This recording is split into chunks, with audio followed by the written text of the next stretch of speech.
தகவல் தொழில்நுட்ப புரட்சியில் உலக வரைபடத்தில் இந்தியாவிற்கும், இந்திய வரைபடத்தில் தமிழகத்திற்கும் தனி இடம் உண்டு. அத்தகைய தகவல் தொழில்நுட்பத்தை தமிழகத்தில் நகரங்கள் மட்டுமின்றி கிராமங்கள் தோறும் கொண்டு சேர்த்த பெருமை நமது நிறுவனர் இளைய காமராஜர் என்று எல்லோராலும் அழைக்கப்படும் திரு ஐயம்பெருமாள் அவர்களையே சாரும். தமிழகம் முழுவதும் ஆயிரக்கணக்கான இளைஞர்களை கம்ப்யூட்டர் துறை சார்ந்த வேலைகளுக்கு தயார் செய்து தமிழகத்தில் தகவல் தொழில்நுட்ப புரட்சிக்கு வித்திட்டார் என்றால் மிகையாகாது.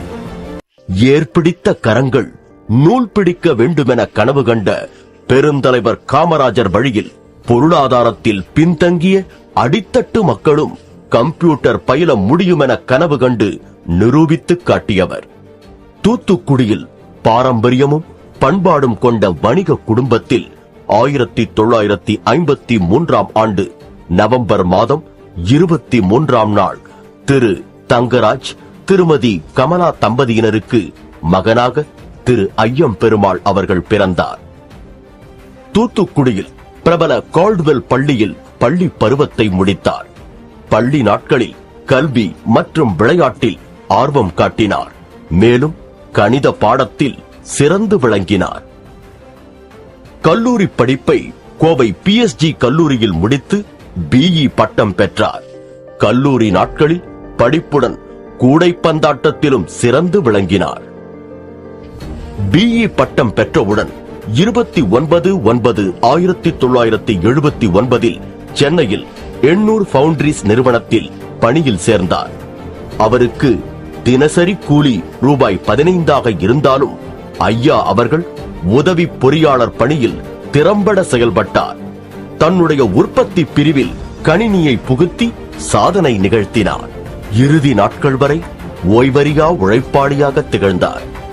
எண்ணூர் ஃபவுண்டரிஸில் பணிபுரிந்து கொண்டே சபரி கம்ப்யூட்டர் சென்டரில் பகுதி நேர ஆசிரியராக வேலையில் சேர்ந்து பிறகு அந்நிறுவனத்தின் ட்ரெய்னிங் டிவிஷனில் தலைமை பொறுப்பிற்கும் வந்தார்.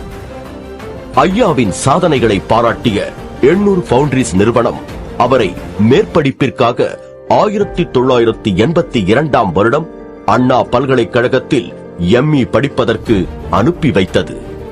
எண்ணூர் ஃபவுண்டரிஸ் வேலைகளுக்கு மத்தியில் MIS கன்சல்டன்சி என்கிற நிறுவனத்தை துவங்கி அதன் மூலமாக நகைக்கடைகள், நிதி நிறுவனங்கள், எண்ணெய் ஆலைகள், தீப்பெட்டி தொழிற்சாலைகள், பட்டாசு தொழிற்சாலைகள், ஃபவுண்டரிஸ் போன்ற துறைகளுக்கு மென்பொருட்களை உருவாக்கி வெற்றிகரமாக செயல்படுத்தினார்.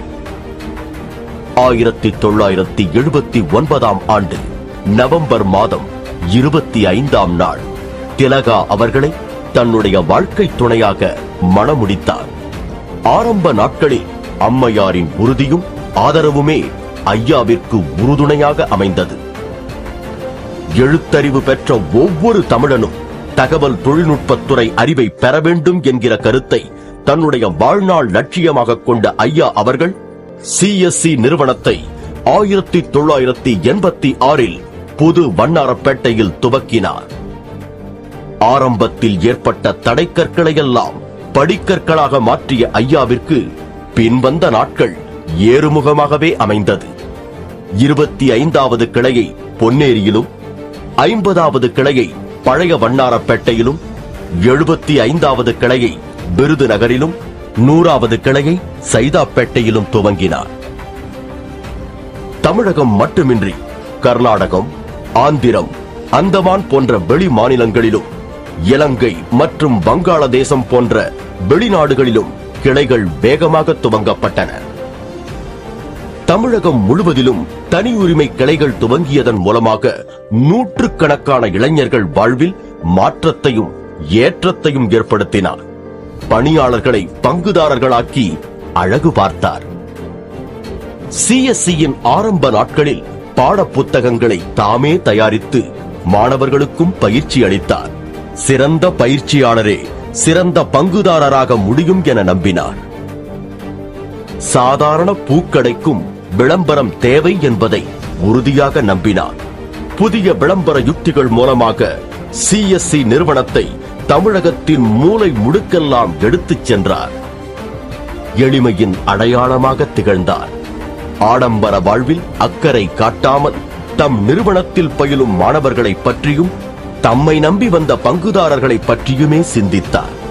CSC நிறுவனத்தின் வளர்ச்சிக்கு வலு சேர்க்கும் வகையில் Tally, Software, IECT மற்றும் Speak Easy நிறுவனங்களுடன் கூட்டு சேர்ந்து புதிய உயரங்களை எட்டினார்.